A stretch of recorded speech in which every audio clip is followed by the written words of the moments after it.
Welcome to the Indie Music Room, a conversation with independent artists about writing, recording, performing, and promoting their original music. And now here's your host, Heather Kelly. Hey everybody, we are going in, believe it or not, already into the month of June 2024. I'd like to introduce myself, Heather Kelly, the host of the Indie Music Room. I've changed things up recently. I used to just do one podcast a month when I first started. I wasn't sure exactly the feedback I would get, but over the last 5 years, I've met the most incredible people in the United States, locally, across the country, Europe, all over the place. It's been fascinating to me. I was a musician for several years, and I decided to kind of, turn pages and get into this because I'm so intrigued with everybody's story behind their career and how they got involved with music and how they go about it. With that said, this time, those of you who have followed me for a while, I usually just do it via Zoom. And of course, that was all because of COVID and the pandemic. But today I'm going to actually do an in-studio interview. And what's exciting about it for me is it's a kid. I don't want to say kid. It's a young man that has recorded out here before. And we're also going to bring Kirk Kaufman, the owner and engineer of the studio, as well as my music partner and partner in life, going to bring him in on the conversation as well. It's a little bit interesting for me because Kuno is the artist we're going to be interviewing. But what blows my mind is his dad is a musician as well, as I am. And we're about kind of the same age. I'm older, of course, but to see the next generation of musicians coming out and coming to the studio and having the experience that we had when we first started out, it's really exciting for me and incredible. So with that said, in a few short minutes, I will introduce you to our next podcast for the month. Thanks for listening. Always tune in, please. It's amazing. It's fun. And don't forget to hit subscribe. All right. Just like I said before, people, here I want to introduce Kirk Kaufman and Konopasek. Yo. I think I said it right. All right. This is going to be a great podcast, you guys. First and foremost, Kirk, why don't you introduce yourself? Look at the camera, dear. I'm Kirk. Yeah. I run the recording studio here and have people come in and record, and then some people just come in and use the stuff. I don't do everything, thank God. And here's Kuno. Well, hey, and Kuno's amazing. We're going to talk about this, but what is your background, real Kirk? I mean, you've been a musician as well, right? Yeah. I was coming out of high school. Well, in high school, had a little band, and then we'd play after like the football game, and it just so happened that the keyboard player's dad ran a car dealership, and he had a little ballroom above the dealership. So that was a good little start. But that didn't last that long. But high school, and then that morphed into a band from Fort Dodge. It was called Westminster, and we played every little town in the whole state of Iowa, I think, doing mainly cover tunes. But every year we knew that we wanted to put out like a 45 record. Yeah, and we needed some airplay. And back then it was great because for $100 you could hire a DJ from the big rock station back then was KIOA in Des Moines. Yeah. And for $100 you could hire a DJ to come to your gig, and then he would talk about it all week on the air, So we did that whenever we could afford it. And then eventually, through recording and I could talk about that too long, but it would cost $1,000 a day to go record somewhere. So, and that was way back. Well, sorry, that was way back 1970. And so we just thought after the last time we did that, actually went down to Muscle Shoals, Alabama, where they were cutting a bunch of hits, and we came back and thought, let's just build one of them things, our chicken house. It was a chicken house at the time. And lucked out all the way, didn't have any money, but Here we go. built this. Yeah, the bank gave us a bunch of money, and then we starved to death. But Was all worth it? yeah, my father-in-law said, "What are you trying to do? Starve her to death?" But and it took about 7 years, and the band actually broke up, and so there was different bands, but the original guys were still kind of the owners, and we record other bands so we could afford Mm-hmm. to do our own stuff. Took 7 years, and then we landed a major deal with Columbia and put out a band called the Hawks and did a couple things there. Our brush with fame did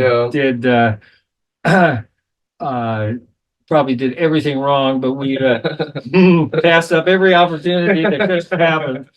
But we lived through it, and in the meantime, bands like we've had various record deals with the bands that come in, and you learn from them, and you get to meet the players. So I've got just a few players that I work with to do my own stuff, Mm-hmm. and if it wasn't for that, I'd suck all the way, But you can kind of conduct them, and they do it because they like the studio and they recorded here. So, and eventually I ended up with bands like Slipknot, and I had, Brian Wilson of the Beach Boys actually came out and stuff like that, and a little brushes with fame makes you look good, whether you make any money. That has nothing to do with it. Tell our fans real quick before we get to Kuno over here. And this will be part of your question, Kuno. Tell them about Huey Lewis. Huey Lewis. Oh, when we had the band, the Hawks, we were out in LA, and this this other guy that was had been produced by our producer had to go on American Bandstand, but his band wasn't there. Oh. So we ended up being the band for it. I even forget the guy's name, but however, so you go in, everybody's doing the old dance out there, and they give you dressing rooms, and we went up, and it was me and Frank. Frank was the lead singer in the Hawks, and we're sitting there, and this girl comes in, and says, "Well, is it okay if this guy shares the dressing room, because they only got so many?" Mm-hmm. And it was Huey Lewis right when they had their first hit. Okay. And Now, Kuno, do you know who Huey Lewis is? I think I've heard of the name, but I'm not too familiar. Huey Lewis in the News, and then they just had a bunch of big tunes, big stuff going on. And so a locker room with them, or a dressing room with them. And then Frank left, and it was just me and Huey, and then this lady comes in, and would you like a drink? And we both thought we'd have a glass of wine, and she came in with 2 bottles of wine, and I'm blabbing away and watching the TV, and drank my bottle of wine. Oh man! And then it was like, shit, the band's on TV. I missed it, so I ran down, and that was the run through. So I went didn't down. miss it all yet. Yeah, so I jumped up on stage, and then we played the song, and then I was thinking, I pulled that off. And the first thing that Dick Clark says is, well, the band never gets enough recognition. Mm-hmm. So he goes, oh, what's your name? Like that. And my name came out okay. I was glad. Yeah. And then it moved on. Yeah. I was like, yeah. Totally right. But, and that was it. That was an experience. And we could have went on Solid Gold with him too, but we were sick of LA. We got the hell out of there. It's good for had your fun that day and that night. Yeah, we were out there about 10 days at a shot, because we were recording, finishing up our record. We cut it all here, but would go out there to finish up, and the producers were used to working out there at the record plant or something like Sound City. And so that was that. It's a good experience. Ended up playing the band for him. Yeah. So free practice. Good night though. Yeah. Sounds like in a lifelong memory. And then it's all fake anyway. They play your record, and there wasn't even a place to plug my guitar into. No. Yeah.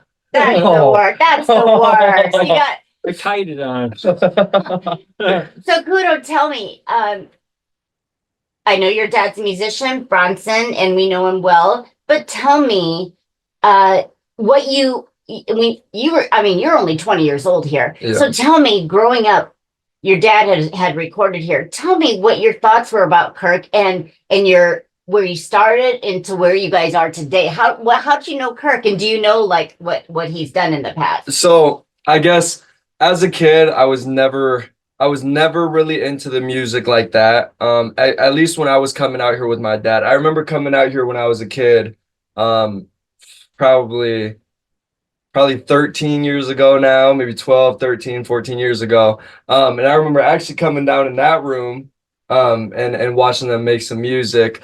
Back then, I never had any ideas of making it myself. But obviously I like the environment, I like the vibes, but I never pictured doing it myself.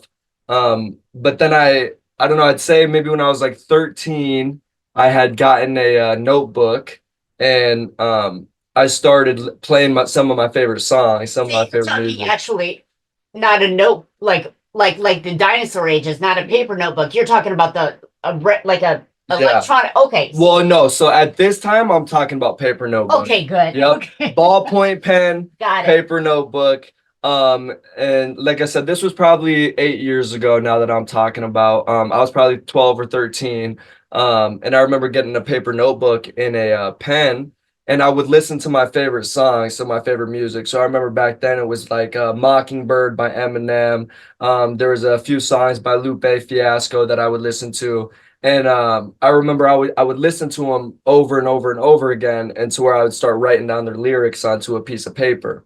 And I guess I just did that for fun. Well, after that, it kind of turned into me trying to make my own rhymes, and no music, no beat, no nothing. I would try to put some stuff on this paper that rhymed, more like poetry in a way, but not at the time. I didn't know what poetry was or anything, but it's kind of what it was. And then 3 years later, I was at my buddy's house that had a computer, a school computer. He had a microphone, and we had GarageBand, which is our generations, Right. of our like plug. Our DAW was one of the first ones, and I messed around and I recorded a song. And I remember just going around and showing some people, and they were telling me, "Yo, you could really do something with this. You could make something happy. You could make some money. You could make people relate." And since then, I kind of really got into it. And then about 2 years ago, I was working an old job, and that's when I had met Kirk. I seen him walking one day, and we just had this conversation. Was it at Menards? I don't remember what. That's where he's always meeting. No, I don't remember where it was, but we had met, and we had this conversation, and I don't remember exactly how it went, but I don't remember if I had brought up my dad or first or whatever, but he had brought up the studio, obviously this studio, what we're in, and we started having a conversation, and I brought up my dad, and he told me he remembered my dad, and then I realized, the studio that we're talking about is the same studio I used to come to when I was a kid.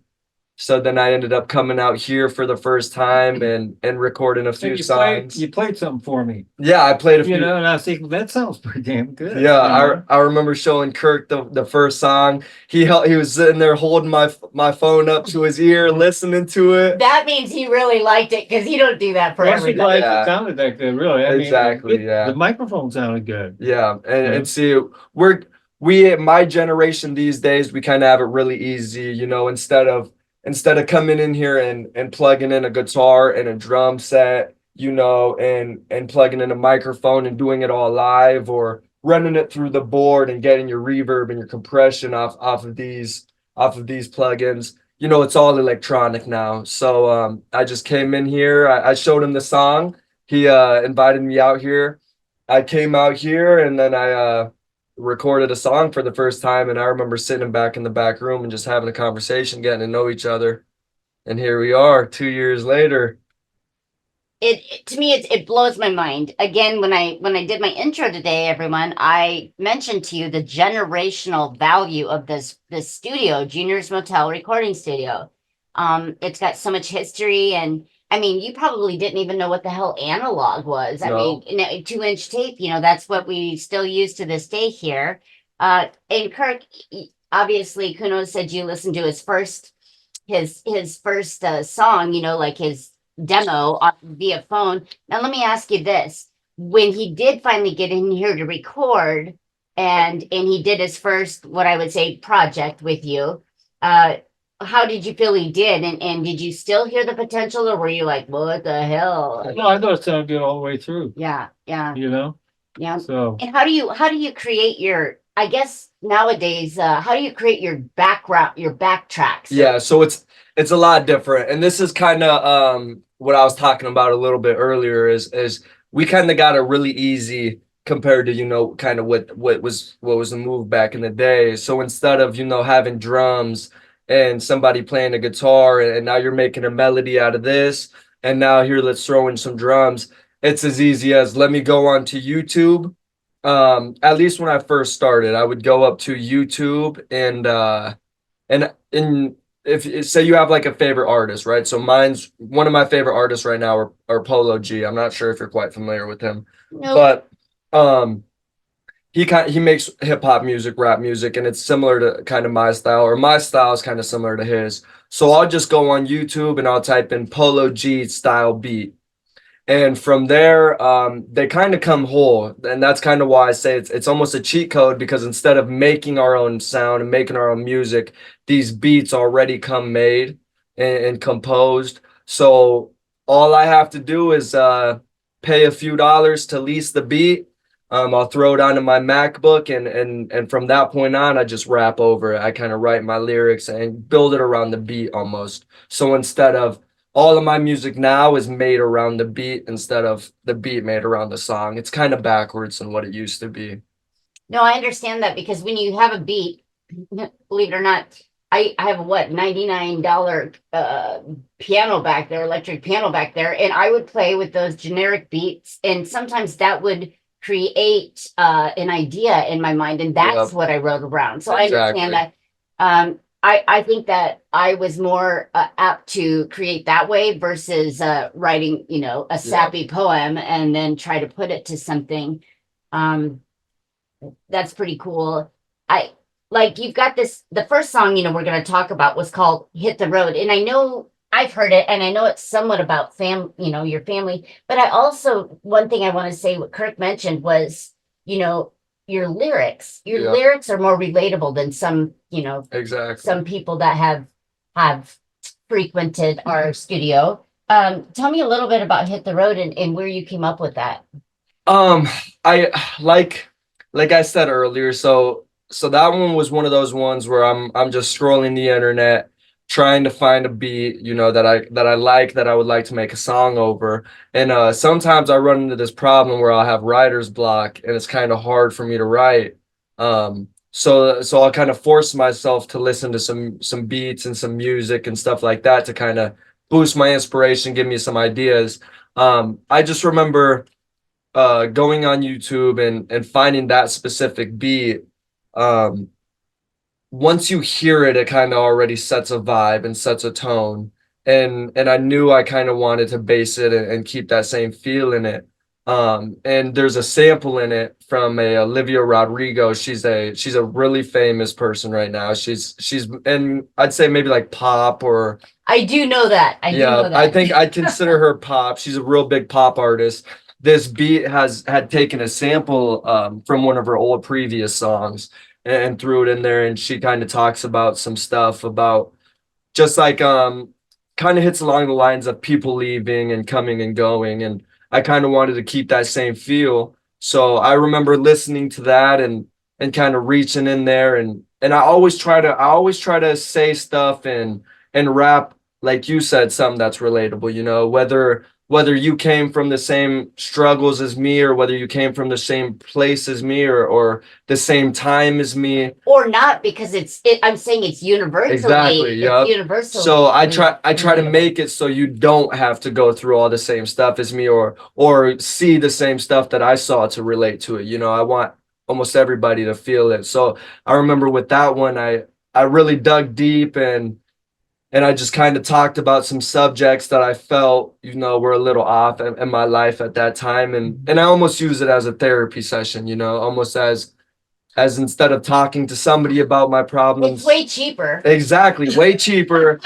You don't got to pay nobody, you know, so it's a lot easier to talk about your problems and your feelings on a mic. And then the fact that I get to put it out there for other people to relate and to feel, it really means something to me. And actually, I have a buddy that I grew up with. He makes music as well. And my first time ever showing him that song, he started crying, and you know, stuff like that is part of the reason that makes me want to keep doing this stuff, you know, is to know that it's hitting on people other than just me. It's a tearjerker. Yeah, exactly. One of those ones where you get the goosebumps when you're exactly. listening to it. Well, everybody grab your Kleenex and get your goosebumps on, because here we go with the first song of Kuno's Hit the Road.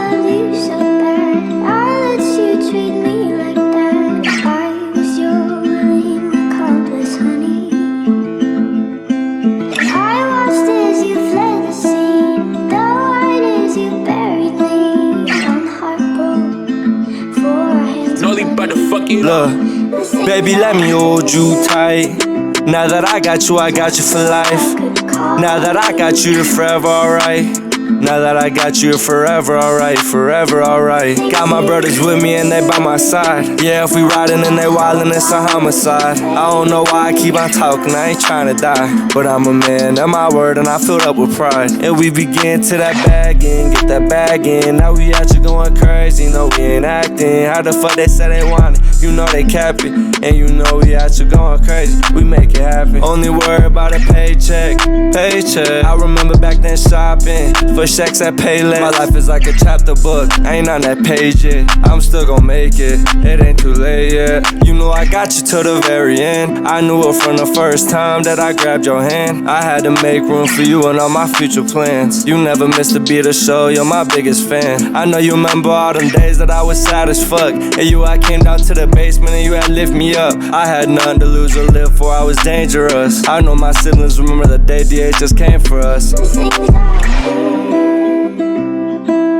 Just so I could call you mine. The things you did, well, I hope I was your favorite crime. I feel that any day that I could blow, and I'ma move them all out, we finna hit the road. And we gon' all ball out and we gon' do the most. We make a motion and cause commotion, it's time to go. Cause I know that I'm destined for greatness, and I know that I'll make it if I'm patient. All my brothers and my family, they gon' come with me. Life's a bitch and I won't forget what she done to me. Most days I don't need no company, I just need myself. I've been trying to play this game with the cards I dealt. I've been trying to make a way with nobody help. Trying to get rid of all this pain for my mental health. But ain't nothing seem to work. Feel my life is full of hurt. I see my friends up on a shirt. I feel that my whole life been cursed, yeah. For my people I'ma shine, and I ain't never stopping this until my God tells me it's time. Just so I could call you mine. The things you did, well, I hope I was your favorite crime.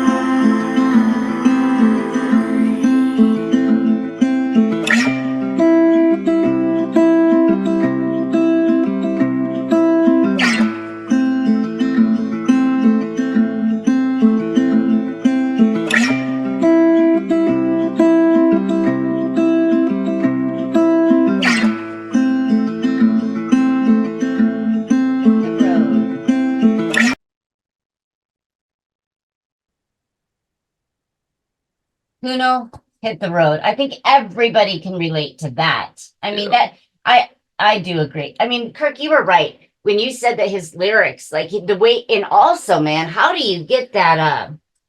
How do you spit that shit out? I mean, how do you do that? Like that phrasing and that da, da, da, da, da, da. I'm a pop white girl. I cannot do that. But how do you do that? Where did you get that She from? seemed to talk all right. You can talk great. I just can't put it in, like, well, that's true. I almost credit that as I feel like this is music is one of those things where you know you can pay money to make yourself sound good, and anybody with enough vocal lessons can make themselves sound good or can learn how to do something. But I think especially with music, I think it's one of those things where some people are born with it, as in the whether that might be the voice or their melodies or just how they can make somebody feel. So I think I credit that almost to I want to say maybe my dad, because he was in this music stuff growing up. Obviously our music is a lot different. Yes. But I think I was kind of born with this brain that can break down songs and find certain pitches and make stuff work that shouldn't work almost. It almost comes naturally in me. And when I kind of like that song we just listened to, that's one of those ones where it almost writes itself, where I listen to that beat and I kind of get into this zone and I let it do its own thing. And and then we get a product like that. You and I were speaking earlier about Kirk's the way he approaches his business, and I think you and I agree that he's been one of those guys that's all about the project, the passion about it. Exactly. Can you share your experience about the studio? And like, I'm sure you recorded in multiple places, Yeah. but everybody always talks about the vibe here at the studio and stuff. Why don't you maybe explain to people, like, Yeah. I think that's probably the biggest thing that comes with this studio is kind of the vibe and the aura that it has, as soon as you walk in that door. And it's kind of something you can't beat and you can't relate to until you're there. I like you said, I've been in quite a few studios, and I feel like they're almost weaning away from that, how you feel when you're in it, whereas a lot of these new studios are more modern and they look cooler in videos and they look cleaner and they look whatever the case may be, just more modern. I feel like they're kind of getting away from that. Whereas you come in here, some of this stuff might not be the newest stuff on the market. It might not be the best stuff on the market, but it's just that vibe is something you can't really beat. And this is one of those places where you come in and as soon as you shut that door, it's like everything else on the outside kind of closes. And I have to agree, especially being out here in no man's land. Exactly. A lot of people will pull up and try to look for the studio. They wouldn't even know it's back here. Yeah, and I think that adds on to it. The fact that you could drive past this place and you would never imagine what's going on behind these doors. And then you go and it almost feels like a different world. It does. And I've heard everybody from the age of 10 years old to 55 years old talk about this place. It's almost more like it's almost more like a statement now. It's not just a studio. Yeah, exactly. It's not just a studio. It's not just somewhere you can record music. It's literally has history coming out of it. So It's like a stain. yeah. You can't get it out. Can't get rid of it. No, it's So Kirk, why don't you explain a little bit for those of you that don't understand like the analog world? Why don't you explain what Kuno's trying to say is like everything's become so digitized and what do you want to call it? Yeah, I guess I'd call it digitized. Okay. Everything that you see back here is now replaced and put onto a screen. Right. And obviously, it's just music evolving, but Right. it's really changing the way this stuff works and getting super modern. So it's the fact that you still can come into a place like this and see this stuff and feel it. It's a whole statement So itself. explain to the fans, like tell them exactly what the difference is. That, we always talk about the warmth of the 2-inch tape, but for those that don't know music, like, Well, explain that. analog would be, well, and I'm no electronics guy, but basically here we record on a piece of tape. It's a piece of plastic with some glue on it, and they've got a bunch of little particles on it, Yeah. and these little magnets record the sound waves. So it's never digitized in that way. I mean, what Exactly. you hear is actually, it goes to It's tape physically and it on comes it. back and it's still got that sound wave. Yeah. And there's something about that that's just, it's a little warmer. And of course, I'm used to it, but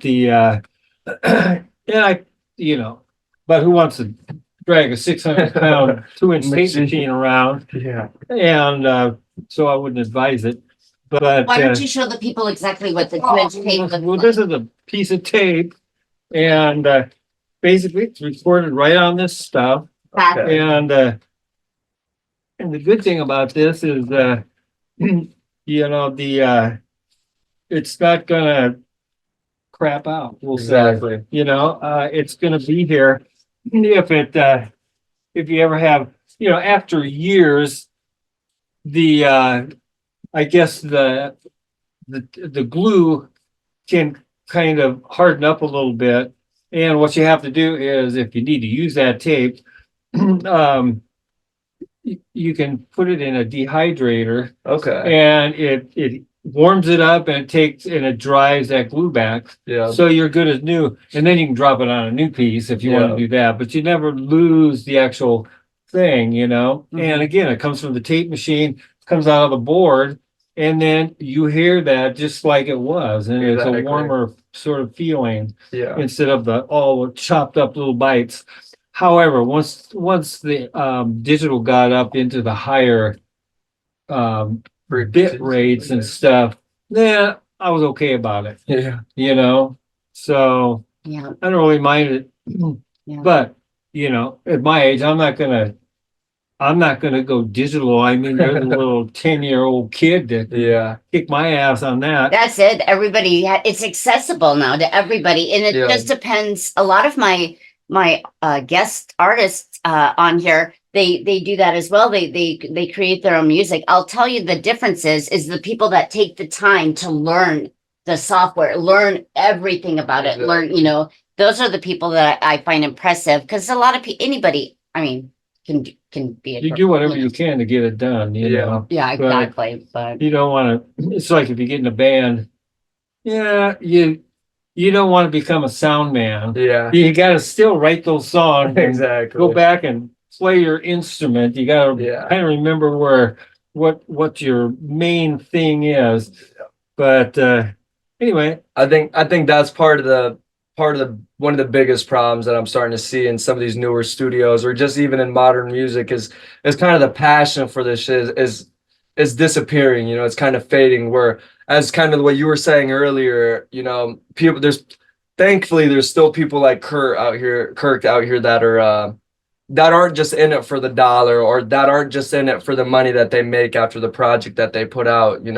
That's one of the reasons why I really like this studio and why I really like Kirk, because like I said, it's almost rare to find somebody else out here that cares for the music and cares for the sound and cares just to put it out there for other people to hear, instead of just the money that comes with it, it's a little quick though. I mean, you do it quick. So Yeah, exactly. And I also think that's part of the problem, where like the passion is falling out completely, because instead of a sound guy having to learn exactly how the tape machine works and how to use compression and how to use reverb on these physical DAWs, now it's more like you can just put it into a computer and hit a button, and there's software out there that would do that all for you.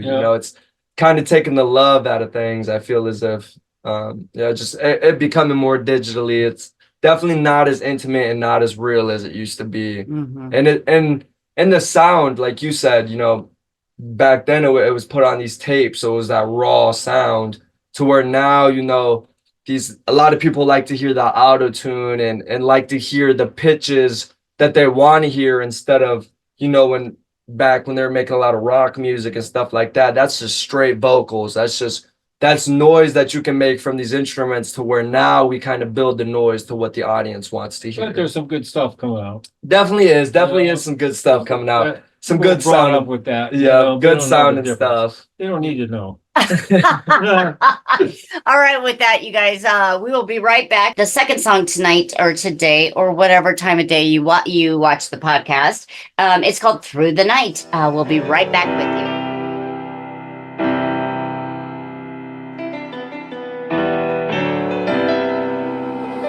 Mommin', you're always cooking. I've been cruising through the night, I go by coders wrong or right, and I'ma hold my people tight, yeah. And I've been going, living life, and I've been focused on what's right, but she catches me up at night, yeah. Look what you on. I've been fighting demons, I've been preaching in my songs, and I've been doing right because I'm righting all my wrongs. Now do not talk about me unless you tell them who's I fall. Now that's some shit you gotta think about, yeah. And this is pain I'm finna sing about, yeah. And that's the girl that I'm gon' think about, yeah. Well, I live the life I dream about.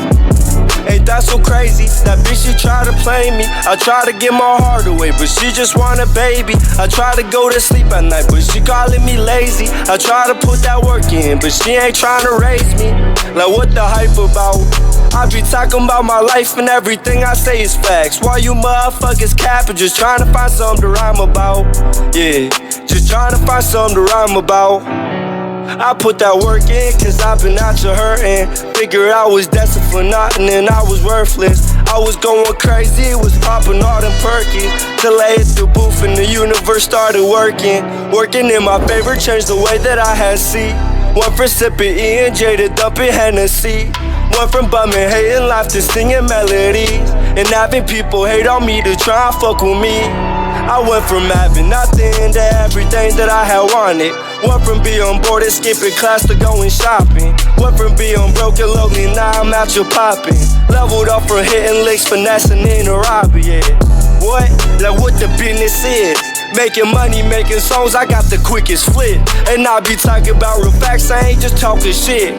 Think you steppin' where we steppin', leave you off in list. Like where you at? Blowing sides I pack, trying to get some racks. Going crazy with this money like a junkie in his crack. Go retarded, I go stupid like a spell without his hat. Fuck the Nina, make it squirt, by the way it's blowing back, yeah.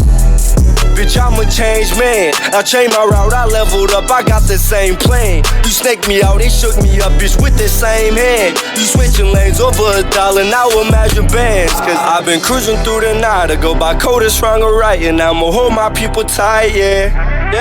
And I've been going, living life, and I've been focused on what's right, but she catches me up at night, yeah. Look what you on. I've been fighting demons, I've been preaching in my songs, and I've been doing right because I'm righting all my wrongs. Now do not talk about me unless you tell them who's at fault. Now that's some shit you gotta think about, yeah. All right, guys, that was Through the Night, another great song from Kuno. Hey, guess what? I want to talk to both of you about equipment. You know, I heard you guys earlier talking about specific microphones and such. Kirk, why don't you tell us a little bit about things you've used in the past, and then we'll ask you, Kuno, what you're using now. So go ahead, Kirk. Well, we're talking vocals. Yeah, vocals. Yeah. There's all kinds vocal Yeah. mics. I mean, It's like cars. we've used these Neumann. I've got a 47. We have some 87 U87s. I think we paid a couple $1,000 back them in U87s. 72 for those things. We're using a Sony. What is it? A A CD? T48. Yeah, something like that. 48, something like that. However, certain vocalists sound better on certain mics. Yeah, exactly. You know, and man, there's people that, well, for instance, I had this girl out here, lady, and she had a band and did the whole record on a really good mic. And then the keyboard player had one song, and he just used a Shure, The SM7B. No, not even that. It was what are they? 87 a Yeah. Oh, the built-in power Okay. power amp compress. Yeah. No, it's just a the stick microphone, the ones No, for it's live. just the what is it? A 57? It's a 58. 57. Oh yeah, yeah. Sure. Well, we used a 57, and she goes, "Damn, why didn't you let me sing on that mic?" And that's an $80 microphone. Compared to Yeah, 3,000, but his voice sounded great on It it. depends on everyone's vocal. Like when we started with mine, I've got kind of a quieter, softer, and it would capture like my breath and everything. But that's when we started out with the Neumann, whatever you call it, and then we decided later on to go to the Sony. But it depends on the artist. Yeah, Exactly. I think it also depends on the frequencies. I know like them Shure SM7Bs. I know those Yeah. are better for like the high frequencies, the high pitches, the girls, female Yeah. voices. And then you go over to like a compression mic. Those are more Warmer. yeah, more Yeah. warm, more Right. deeper. Yeah, Wonder exactly. what Snoop Dogg used. I know. He uses a joint. Yeah, he raps into his joint. Yeah, I know a lot of them run on that $10,000 Sony C800. Oh yeah, yeah. Those are like 10, 15 grand or even 20 grand now, or I see a lot of them using them Neumann U87s. That Yeah. you were talking. Even these days though, those are 4 grand. Yeah. So it's not cheap to make yourself sound good these days, unless you know what you're doing. Yeah. Hey, I don't want. Oh, Kirk, I was going to ask you too. I know a lot of your people, for example, the clown Sean Cran from Slipknot has come here before, and since you're analog, he's been able to dump it into his software, right? Yeah. Do you happen to know what software program he used? Pro Tools. Pro Tools. Yeah. Okay. Yeah. And what do you use? Do you mind, Kuno? I just run off of Logic X. It's a DAW that's only made for iOS, so MacBooks, iPads, Okay. iPhones, only made through Apple. But it's like $200. It's a one-time payment, and then they come with some built-in plugins. But I outsource and go through a couple other companies to pay for their plugins. But I run instead of what was that one you Pro Tools? Instead of Pro Tools, I run through Logic. Okay. Pro. Okay. I just wondered what the compatibility was, if you wanted to work and bring out your stuff. I don't know how that works. Hello, I'm just in the background here. Pretty much just Here we just go right into his yeah. laptop. So out here, I'll plug in just my laptop straight to the microphone, well, through my interface and then to my microphone. I know my other buddy that came out here ran through the soundboard one time. Right. Preamp into the compressor. Into the microphone, yeah. Or into the computer. Yep. Cool. Yeah. Pretty simple these days compared to what we used to, or what they used to have to do. It's a lot easier now. Well, it's funny because you say that, but as a quote 48-year-old and a See, 73-year-old, that stuff sounds totally like not my language. Yeah, no, I that's what I was just gonna say. I guess to us, your guys is hard. To you guys, ours is harder. But yeah, as far as convenience, I feel like we're kind of cheating just because it's all on a screen. Yeah.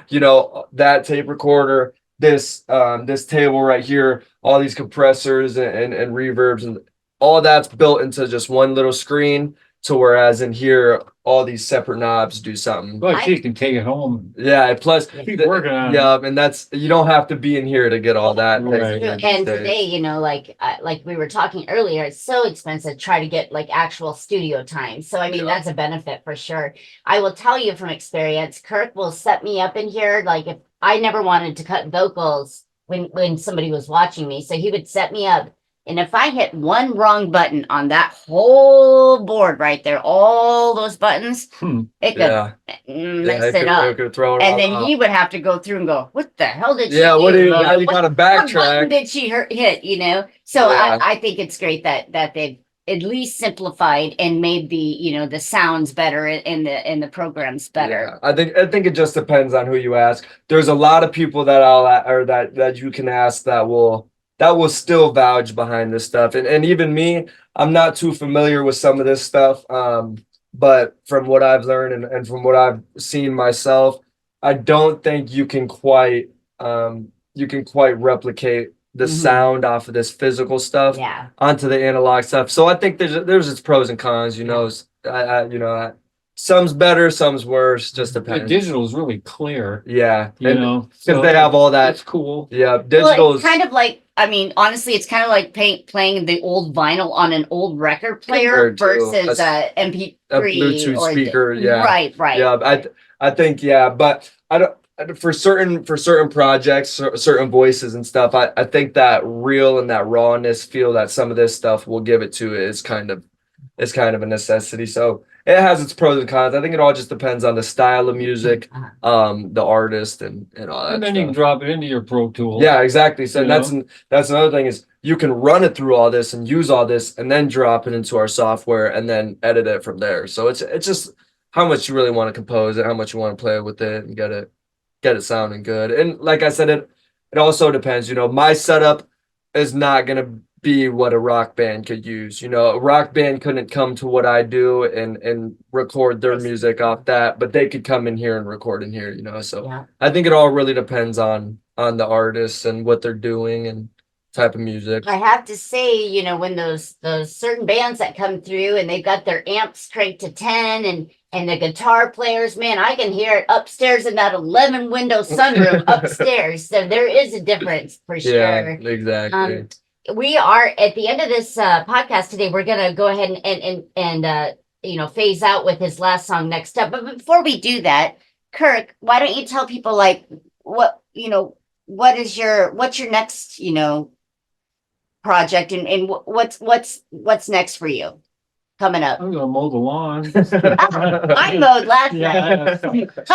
she's gonna mow the lawn. So, well, I mean, I'm working on my little medieval music Yeah. of all things, Musical. and a musical, and it's something that I've been telling people for 20 years, and I got little pieces, and it's like it's now or never. Get this thing done. Exactly. So it's coming fine. It's there. I'm very We're impressed with it. refining it, and then whether it's any good, who knows? I think it will be. I think But, it definitely will be. I think see where it I think goes. if it's quality, that it will live its own life at the time it's supposed to be. Like I Exactly. think it will. I think it will do Yeah. well. Yeah. Do well. So And I mean, anything else been going on? I mean, no, to get that done. Yeah. Really, it's Focus on impressive. it. You're working with your son, There's no- Matt. Yeah. there's no sense in me. I'll probably write some more tunes along the way, but I mean, Don't want to I'm feel you not play doing too a much. big Kirk Kaufman rock and roll record. I Yeah. mean, God, what's the use? Uh-huh. If I felt like I would, but at this point, I don't mind turning it down a little bit. Yeah, and exactly. add a little more melody, maybe. Well, and as a 4-time Iowa Rock and Roll Hall of Fame, Hawks. Oh my gosh, the studio. You got a lifetime achievement. What was the other one for? Nice Guy Award. I don't know. Sure, let's It's say a nice guy award. What was it? Studio. No, you had 4. Anyways, you guys, you got to look it up on yourself. But what would be the one piece of advice you would give from a 73-year-old to a 20-year-old that have the same passion about music? What would be your one piece of advice to Kuno? Don't have anybody. So, Yeah. stop where you're Good at. job. Yeah. No. Stop while you're ahead. Well, I would just work on the music. You got to do what you got to do to record it, stuff like that. But those lyrics and try to do something that will mean something to other people. Exactly. I don't always have something to say, but When you do, it's profound. well, Yeah. and then I don't know for what I'm doing right now, man, I'll go back and I'll get some medieval literature or something, Yeah, and we look back on. and Kind of see if I can get maybe a word or two. Mm-hmm. In the end, you want it to sound like oh, that guy's pretty smart. Exactly. You know, he's Yeah. a clever guy. Yeah. But normally I'm not. So you gotta you Improvise a gotta little yeah, you bit. gotta make it sound better than you really are. You are Yeah. very intelligent. Don't underestimate yourself. And Kuno, for example, you're looking at Kirk, obviously 2 generations older than you, and I am the one older than you, like your father. What do you think that you could learn from our generation for you to move forward and excel? How do you feel like that you got a step up because of this? Like, I mean, I guess I kind of look at it almost as there's almost an unlimited amount of stuff that I can almost learn from you guys, especially Kirk, just because of obviously the life that he's lived. And I mean, look where we're sitting right now. You know, this doesn't happen off of luck or off of coincidence. backyard, it's our backyard. Yeah. So clearly you guys are doing something right. I feel like there's almost something that I could learn from you guys on any aspect, you know, whether it's from music or whether it's from real life or even, you know, little stuff. I feel like but when it comes to the music, I think one of the biggest things that I take away from Kirk is just that passion and that, like, you know, I'm not just in it for the money. I'm not just in it for the fame. I'm in it even when the curtains close, you know. Told you that it's probably here goes the phone, people. Well, it happens. It'll quit ringing. Studio See, phone. but, so real quick, tell me about the next song. The last one we're gonna play actually called Next Up. Tell me what was behind that.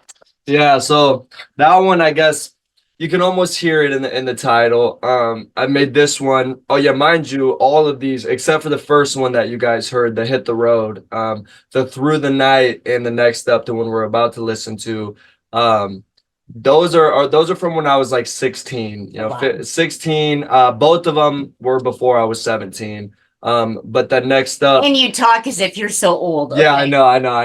I talk as if I'm 50, but no. So that one's from when I was 16. It's about 3 years ago now. A little close to 4 years ago is when I wrote this one. But it was actually different because as soon as you guys hear the beat, you'll kind of understand. It's more of like an upbeat, almost kind of like a country pop beat instead of just a hip hop. And so I remember listening to that one and just kind of how I felt at the time was I'm next up. You know, one of these days I'm gonna blow up, and one of these days I'll be able to bring all my family and friends with me and just kind of talk some of it. I kind of talk about my upbringing a little bit as well, but it's all based around the thought of being next up in a way, you know, whether it's with the music, whether it's with anything, just next up, you know, it's the next step in life, next part, and just kind of manifesting in a way, you know. And then the video I had shot 3 years after we shot it. I shot the video last year. Okay. So that's why I kind of look a little older in that one. We shot the video a couple years late, but I had linked up with a bunch of my friends, a bunch of my local friends, and we just had a good time, had a grill out. One of my buddies named Rowdy, he actually let me borrow a couple of his vehicles and stuff like that. So it was kind of just showing off our accomplishments, my buddy's accomplishments, and kind of just manifesting for what's to come, you know. You know, I've enjoyed I don't know if you got a bunch of notifications, but I was subscribing to every one of your channels, everything. Tell me about where people can find you to check out your stuff. Yeah, so on all platforms, all social media, you can find me. My rap name's Kuno, but some of my social media. Can you spell that for people so they know? Kono, Kuno. I think we're pronouncing it a little wrong. The real? Because there's a real Kuno. Yeah, that's so, what they need to know. Yeah, so that's where I was going with. Some of my names have real in front of it. So social media, Instagram, Facebook, Snapchat, TikTok, all of my social medias will be under Real Kuno, REALKONO, Real Kuno.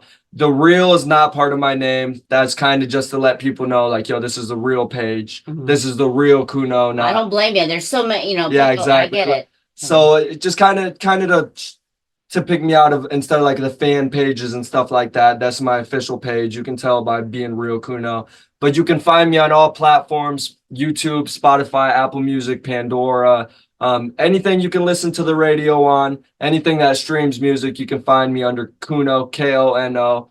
If you have some trouble finding it, you can type in any of these songs right here. You can type in the title and then my name, and it'll for sure pop up.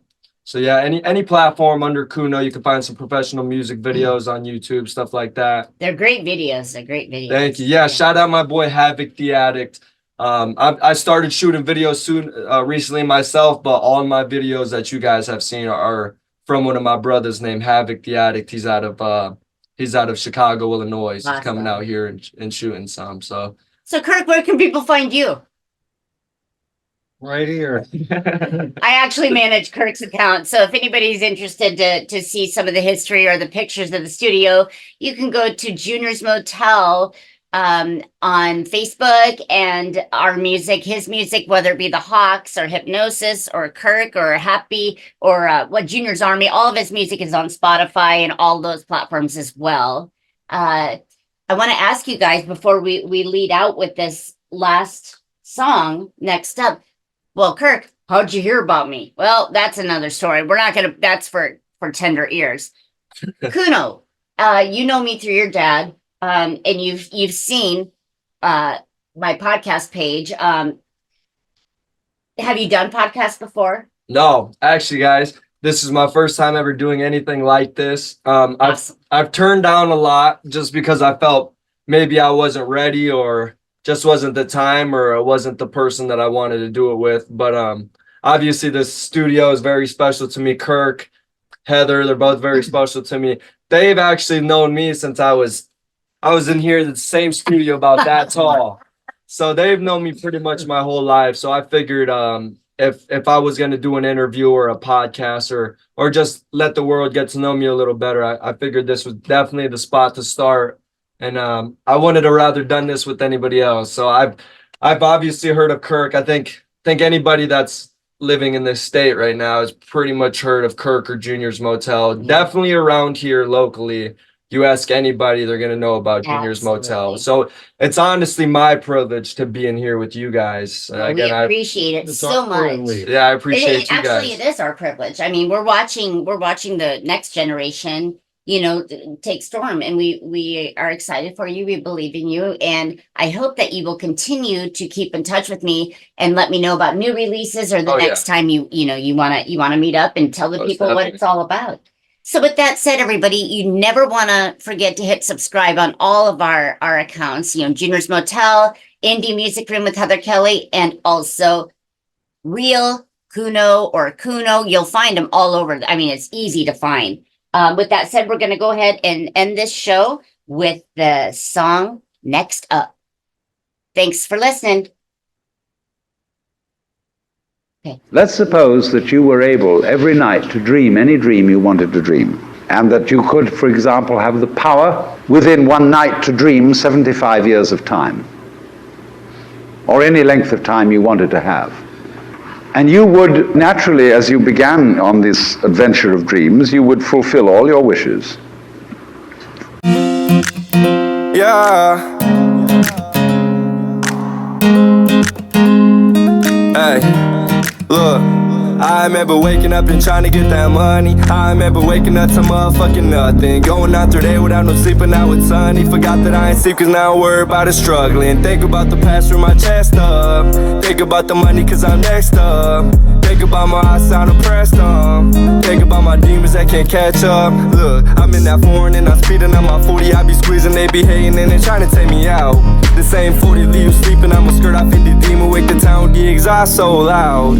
I don't know where to go or what to do. Do not fuck with people, always got something to prove. Get into the money, bitch, I'm always making moves. What you finna do with that lip piss, they finna shoot. Know my day gon' come, but in the meantime I'm in traffic trying to run it up. And I be putting all these prawns in my double cup. Fucked up the back too many times, I had to double up. And I was tired of being low, I had to level up. I had to get the money in, trying to free my brothers and put my man in a crib. Try to show the youngins how to motherfucking win. By the time I'm 35, I'll go be touching this. Put that on my soul. By the time that I was 15, I was on a roll. And I was out here hustling while they was on a roll. I wasn't focused on the school, I was only on my road. And I was out here learning life while they was trying trying to troll. I was out just trying to win. With the team, we going crazy, going in. Yeah, God forgive me for my sins. Pray to God that He forgive me for my sins. Yeah, don't care if I'm like done. I got a bankroll in my pocket, yeah, I know there's people watching. Don't trust, got a 30 in my Glock, that bitch blowing like a rocket. Swear to God, man, I ain't stopping. Don't care if I'm like done. I got a bankroll in my pocket, yeah, I know there's people watching. Don't trust, got a 30 in my Glock, that bitch blowing like a rocket. Swear to God, man, I ain't stopping. I remember waking up and trying to get that money. I remember waking up to motherfucking nothing. Going out through there without no sleep, but now it's sunny. Forgot that I ain't sleep, cause now I'm worried about a stroke. I remember waking up and trying to get that money. I remember waking up to motherfucking nothing. Going out through there without no sleep, but now it's sunny. Forgot that I ain't sleep, cause now I'm worried about a struggling. Think about the past from my chest up. Think about the money, cause I'm next up. Think about my eyes sound oppressed up. Think about my demons that can't catch up. You've been listening to the Indie Music Room with Heather Kelly. Be sure to listen every Saturday and Sunday right here on FortDodgeRadio.com and subscribe for all our past and upcoming shows. The Indie Music Room is a production of FortDodgeRadio.com.